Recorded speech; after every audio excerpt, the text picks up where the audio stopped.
Okay, welcome back. And it is time to start Cassie Comes Through, book number 6 of 12. Oh my god, I can't believe we're already halfway through this. Prologue.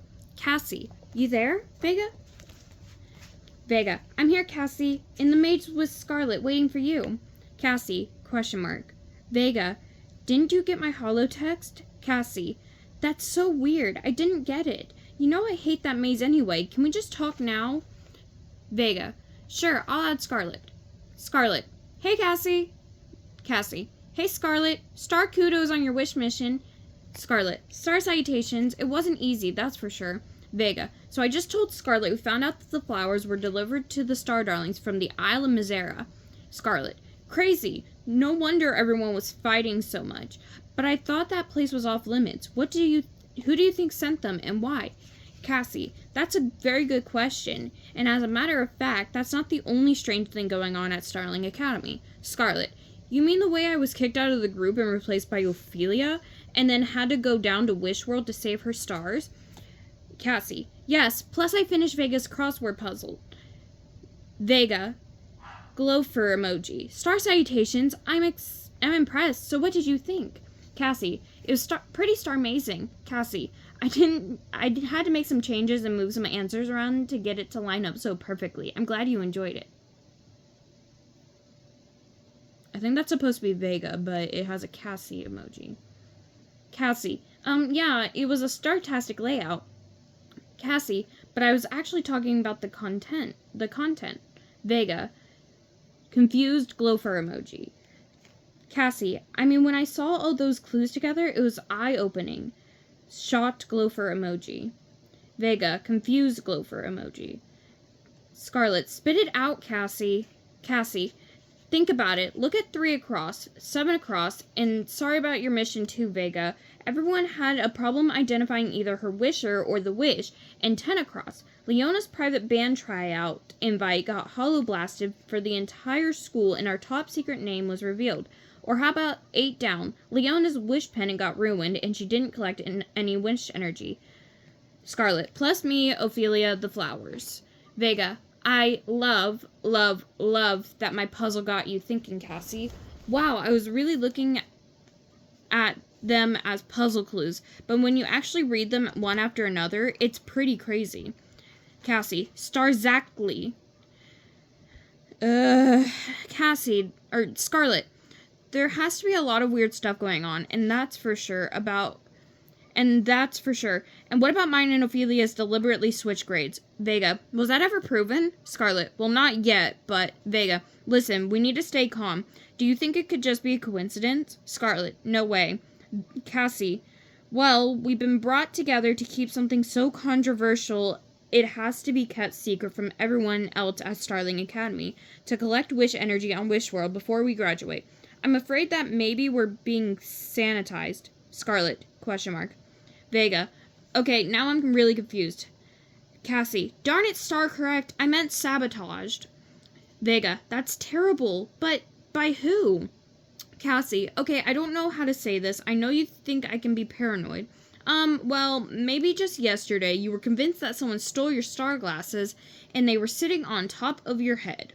Cassie, raspberry glow fur emoji. Okay, so maybe you have a point, but Vega, yes. Cassie, well, what if someone actually is out to get us? What better way to do it? Vega, waiting. Cassie, then from within. What if it is someone here at Starling Academy? Or even worse, Vega, what could be worse? Cassie, what if it's one of us? A star darling? Vega, raspberry glow fur emoji. I hope you're wrong. Cassie, and if I'm not, Vega, then there's only one thing to say. Oh, Starf. Scarlet, you said it, Starling. No, I am dead ass serious. Like, it's bullshit. Look at this bull. Like, and then you scroll and there's just a whole bunch of them. And then the mistake here is it's just a bunch of Cassie emojis, which I'm pretty sure this one is supposed to be a Vega emoji. And then you go down and it's all of them. And then there's glow for emojis for some reason. And then, like, okay. Chapter 1. Well, there you are, Itty, Cassie cooed as her pet gopher landed on her shoulder and nuzzled her pale cheek. Itty's soft pink fur tickled Cassie's face and made the tiny girl giggle.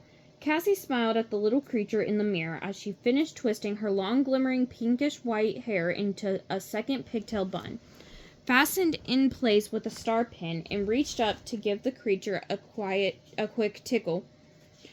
Itty chirped delightedly, and the stars on her golden antenna twinkled.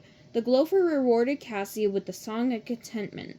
Cassie, who had heard it many times before, hummed along. "That's really pretty." Oh, wait, wrong. "That's really pretty," someone said. Cassie turned around to find her roommate smiling at her. Sage, freshly gleaming from her sparkle shower, was wrapped in a soft lavender towel that matched her hair and eyes. Cassie nodded in agreement. "Can you believe that gophers have 26 distinct songs?" she asked, "and that each gopher has her own version of each tune. This one is one of my favorites, after the Song of Joy and the Song of Enchantment, of course." "Yes, I can believe it," said Sage, "only because you've told me a million times." Although Cassie's first impulse was to scowl at Sage, she just rolled her eyes and laughed instead. That was the key to having a pleasant relationship with her roommate. Cassie was beginning to realize that Sage didn't mean to offend. She just liked to say whatever was on her mind. Sage opened her closet door with her wish energy manipulation skills and quickly got dressed behind it. When she emerged, she was wearing a loosely woven shimmery sweater over a long sleeveless dress that flickered and changed color as she moved, exhibiting more shades of purple than Cassie knew existed. Cassie preferred to wear more delicate outfits, mostly in white and pale shades of silver and pink, but she appreciated the bold color of Sage's flowing, comfortable clothes.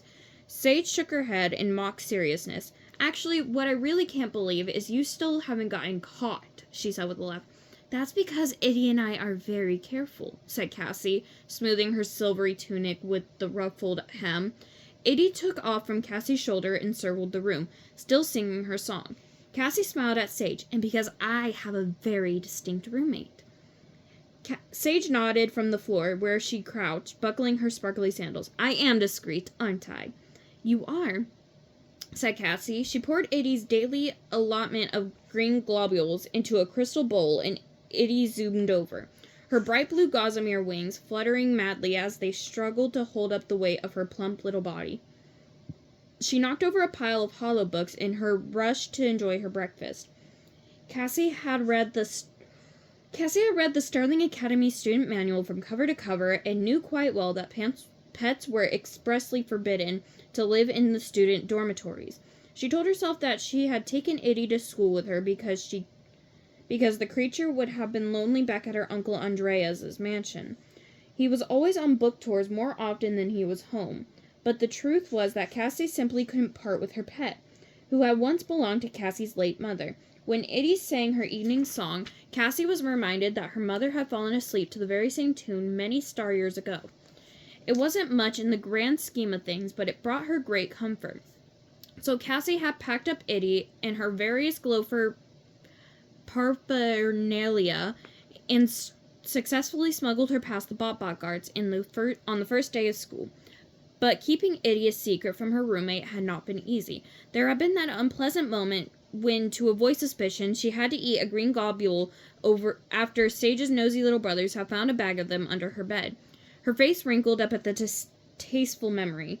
And there had been the time when Sage woke to Itty's singing and trying to convince Cassie that she and her stellar voice needed to join the star choir. Cassie's voice was actually quite mediocre, so she had feigned a sore throat, missing tryouts. But it turned out that Sage had already guessed Cassie's secret and accepted her small and furry extra roommate.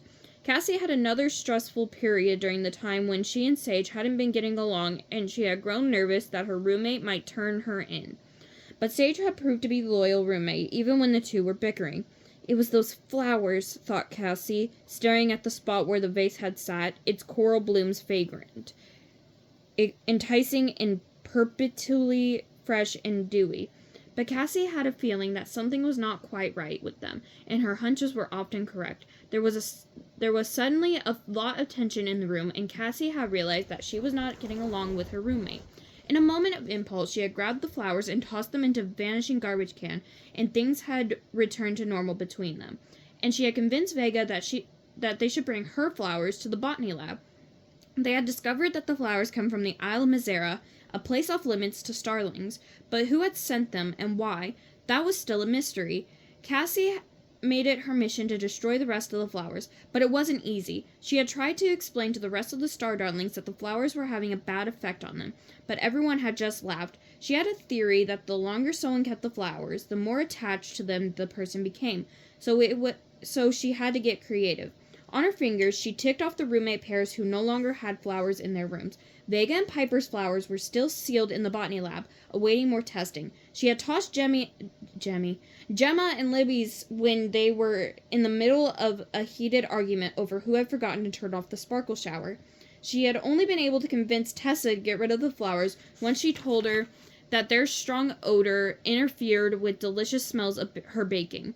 And Leona and Ophelia's had simply disappeared. Still hadn't figured that one out, but at least they were gone. That left one roommate pair who still had the flowers in their room, Clover and Astra.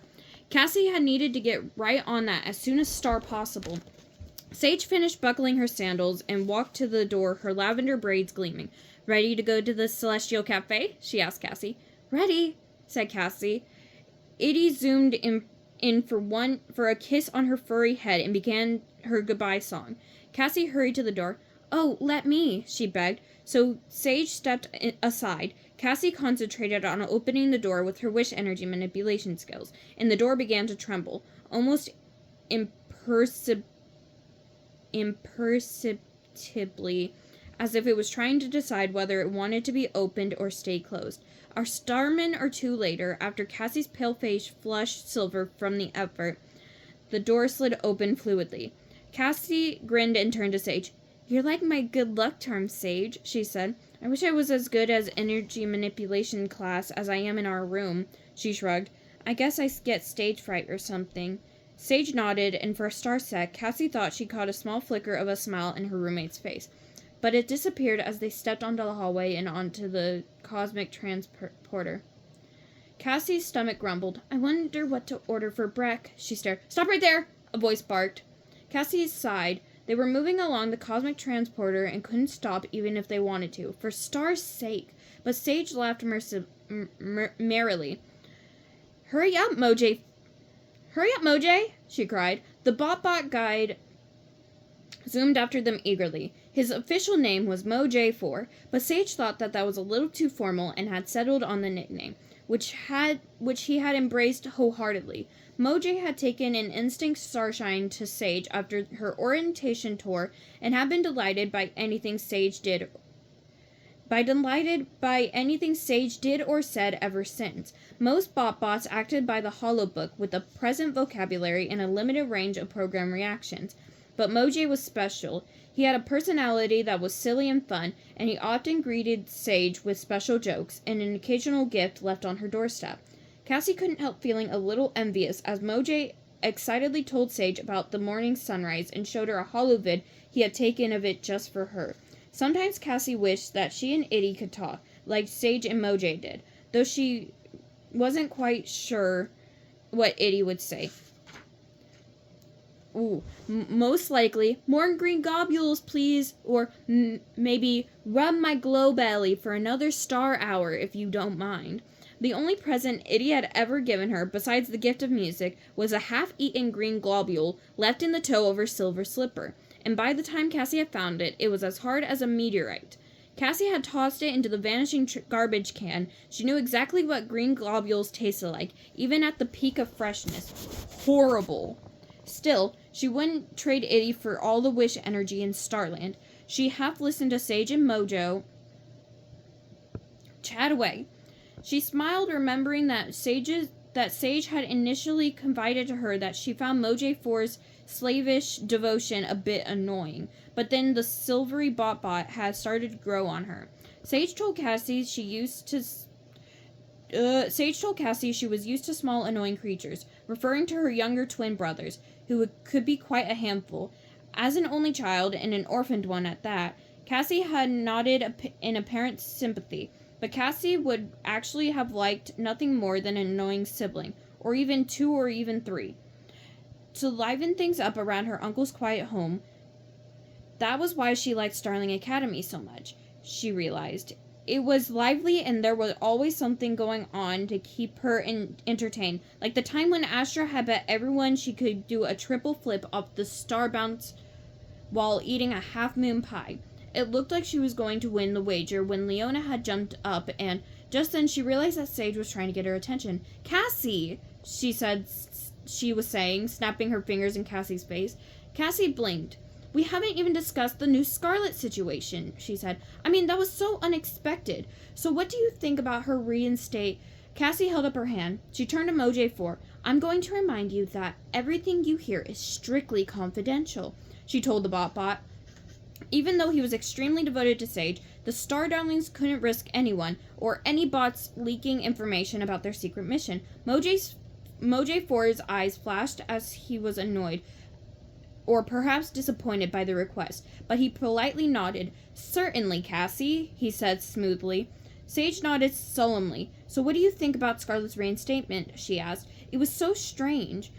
Cassie frowned and bit her lip. She adored her roommate and completely trusted her, but still, she and Scarlet had promised Vega that until they had some more evidence, they would keep to themselves their fears about what they thought was going on.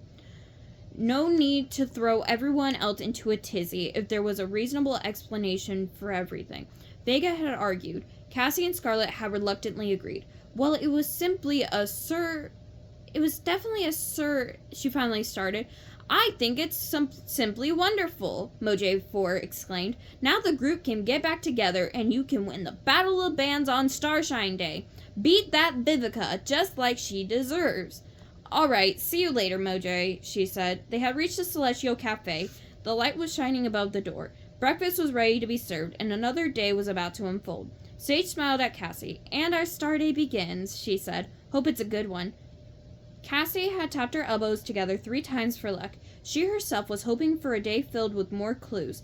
Something strange was going on at Starling Academy. She was almost sure of it. She just needed some tangible proof.